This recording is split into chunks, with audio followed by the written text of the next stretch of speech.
ప్రస్తుత ప్రభుత్వ హయాంలో వివిధ కారణాల వల్ల అనేక పరిశ్రమలు మూతపడ్డాయని, వాటికి కూటమి ప్రభుత్వం అండగా ఉంటుందని జనసేన అధ్యక్షుడు పవన్ కళ్యాణ్ హామీ ఇచ్చారు. కాకినాడ జిల్లా సామర్లకోట స్టేషన్ సెంటర్లో వారాహి విజయబేరి బహిరంగ సమావేశంలో పాల్గొన్న పవన్ కళ్యాణ్ ప్రభుత్వంపై తీవ్ర స్థాయిలో ధ్వజమెత్తారు. కాపులకు, ఎస్సీలకు ఈ ప్రభుత్వం చేసింది ఏమీ లేదని, ఓటు వేసే ముందు ఒక్కసారి ఆలోచించి ఓటు వేయాలని పవన్ కళ్యాణ్ సూచించారు.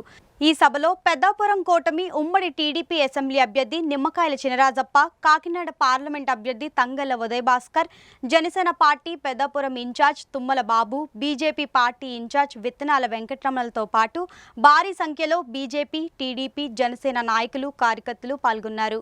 కరెంటు కోతతో, కరెంటు ఛార్జీలతో సఫర్ అవుతున్న ప్రతి పరిశ్రమలకి కూటమి ప్రభుత్వం అండగా ఉంటుందని మనం హామీ ఇస్తున్నాం. పెద్దాపురం పరిశ్రమల కాలుష్యం వల్ల మంచి హాస్పిటల్ అవసరం. ఎంతో ఉపయోగంగా ఉండే వంతెన 2020లో కూలిపోతే ఈ రోజు దాకా దాన్ని వైసీపీ ప్రభుత్వం పట్టించుకోలేదు.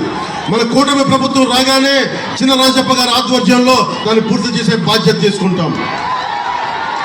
అలాగే నిన్న పిఠాపురంలో నేను పోటీ చేసిన పిఠాపురంలో మాట ఇచ్చాను. ఏలేరు ఆధునీకరణకి హామీ ఇచ్చాం. దానివల్ల 5 నియోజకవర్గాలకు కూడా ఉపయోగం ఉన్నాయి. అలాగే మన నియోజకవర్గం కూడా ఉపయోగం ఉంది. అలాగే దాన్ని పూర్తి చేస్తామని మీకు హామీ ఇస్తా ఉన్నాం.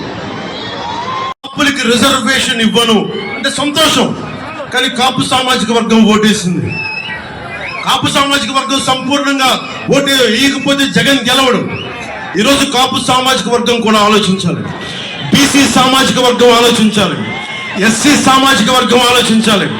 మీరందరూ కూడా కూర్చొని ఎందుకు ఓటేయాలి, కాపు రిజర్వేషన్ ఇవ్వచ్చు ఇవ్వకపోవచ్చు, కర్రాఖండిగా చెప్పిన వ్యక్తికి కాపు సామాజిక వర్గానికి చెందిన నాయకులు వైసీపీకి ఎలా నిలబడతారు అది మీరు అడగండి.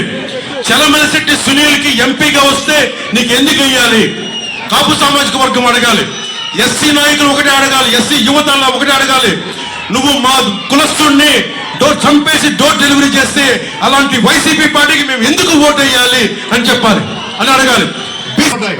చెరుకు పంట సరఫరా చేసిన రైతులకి 15 రోజులు రెక్కలు ముక్కలు చేసుకుని కష్టపడే రైతుకి 15 రోజుల డబ్బులు ఇవ్వాల్సి ఉన్నా 6 నుంచి 8 నెలల వరకు కూడా డబ్బులు ఇవ్వలేని పరిస్థితి.